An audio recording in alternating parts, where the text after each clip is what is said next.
Everything. కల్కి యూనివర్స్లో second third కూడా రాబోతున్నాయి ఒకటి. నెక్స్ట్ వచ్చి క్వశ్చన్, పవన్ కళ్యాణ్ అండ్ చంద్రబాబు నాయుడు గారు అక్కడ గవర్నమెంట్ ఫామ్ చేయకపోతే ఆంధ్రప్రదేశ్లో ఇప్పుడు ఈ టికెట్స్ రేట్స్ ఇంత హైక్ ఇచ్చేవాళ్ళు అయి ఉండకపోయిండొచ్చు, లేకపోతే ఇంత నంబర్స్ మీకు వచ్చి ఉండకపోవచ్చు. దీనికి సంబంధించి మీ అభిప్రాయం ఏంటి? అదంతా అవ్వలే కదా సార్, హ్యాపీగా ఉన్నాం బేసిక్లీ. అదంతా అవ్వలేదు కాబట్టి సాటిస్ఫాక్టరీ. నాగశ్విన్ గారు హాయ్. ఇక్కడ హాయ్ సార్, ఈ సినిమాలో వైజయంతి మూవీస్లో అవడే సుబ్రహ్మణ్యం దగ్గర నుంచి యాక్ట్ చేసిన వాళ్ళు అందరూ ఉన్నారు. నాని, నవీన్ పోల్శెట్టి ఎందుకు లేరు? One question. And second one, release రోజున చాలామంది అంటే సోషల్ మీడియాలో కావచ్చు ఎక్కడైనా కర్ణుడి కంటే అర్జునుడే గొప్ప అన్నట్టు ఒక డిబేట్ నడిచింది. వీటికి మీరు ఏమంటారు? అంటే ఆ డిబేట్ రావడం అనేది చాలా మంచిది అనిపిస్తుంది sir basically.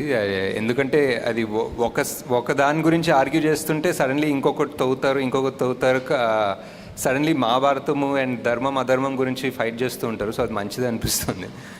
And Nani, Naveen ఈ సినిమాలో ఈ పార్ట్లో కుదరలేదు, బట్ డెఫినెట్లీ ఎక్కడ ఛాన్స్ దొరికితే అక్కడ పెట్టేస్తాను సార్. హాయ్ నాగాశ్విన్ గారు సార్. ఇది నాగాశ్విన్ గారు కల్కి కథ అనుకోవచ్చా?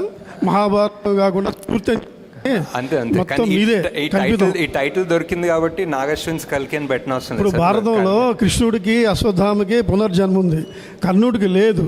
దాన్ని మీరు ఎలా తీసుకున్నారు? ఎక్కడి నుంచి అడాప్ట్ చేశారు? వీరమరణం పొందిన వాళ్ళంతా మోక్ష ప్రాప్తి పొందుతారని ఉంది భారతంలో. మన ప్రవచనకర్తలు కానీ పెద్దవాళ్ళ పుస్తకాలు కానీ ఈ కర్ణుడినే ఎంచుకోవడం కారణం ఏంటి? Part 2 sir. Part 2 okay. అయితే శంబాల నగరం అనే కూడా ఉంది ఆల్రెడీ.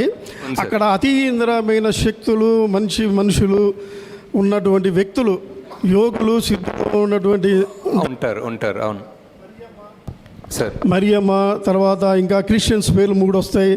దేశంలో వివిధ దేశాల యొక్క మిగతా వాళ్ళు కూడా చాలామంది ఉన్నారు. టిబెటియన్స్ కానీ రకరకాల కానీ వీళ్ళందరూ అసలు ఎందుకు పెట్టడం కారణం ఏంటి? అంటే నాకు శంబాలా అనే కాన్సెప్ట్ చాలా ఇంట్రెస్టింగ్ ఎందుకు అనిపిస్తుంది అంటే సార్, శంబాలా అనేది మనం అనుకుంటాము అండ్ మన కల్చర్లో, మన హిందూ రిలీజియన్లో ఉంది, టిబెటన్లో ఉంది.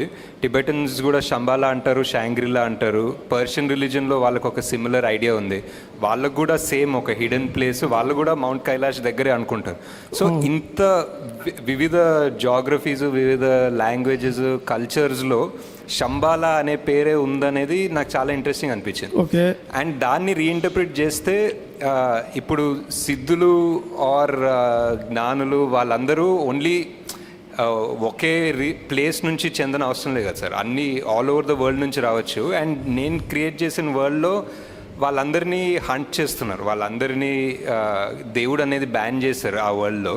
సో వాళ్ళందరూ ఎక్కడో దాక్కోవడానికి, తలదాచుకోవడానికి ఒక ప్లేస్ కావాలి. అండ్ ఆ ప్లేస్ శంబాలా ఎందుకు కాకూడదు అన్న థాట్ ప్రాసెస్ నుంచి వెళ్ళాను సార్. అంటే పేర్లు కూడా కొంచెం ఇదిగా ఉన్నాయి, ఎందుకు అలా పెట్టారు? మరియమ్మ, జాన్ ఏదో 2-3 క్రిస్టియన్స్ పేర్లు ఉన్నాయి. ఎవరు సార్?